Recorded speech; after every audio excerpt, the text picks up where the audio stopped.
നമുക്കിന്ന് കക്ക ഫ്രൈ ചെയ്യാം. കക്കയിറച്ചി കിട്ടിയിട്ടുണ്ട്.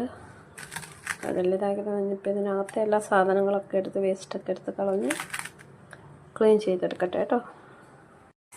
ഉപ്പും മഞ്ഞൾപ്പൊടി ഇട്ട് വേവിച്ച് കഴുകി വാരി എടുത്ത് വെച്ച് ഫ്രൈ ചെയ്യാം. ഉള്ളി ഒന്ന് വാട്ടിയെടുക്കാം. അതിന് കുറച്ച് തേങ്ങാക്കൊത്തും പച്ചമുളക്, ഉള്ളി, കറുവപ്പട്ട, ഗ്രാമ്പു എല്ലാം ഇട്ട് ജസ്റ്റ് ഒന്ന് വാട്ടിയെടുക്കട്ടെ.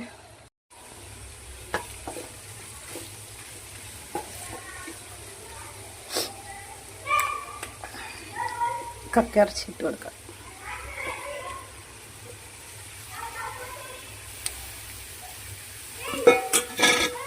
മിക്സ് ചെയ്യാം.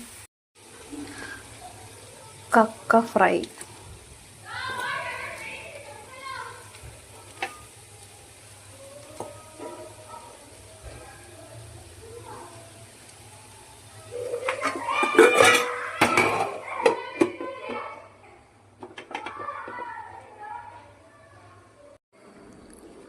കക്ക ഫ്രൈ കൂട്ടി ചോറ് കഴിച്ചു.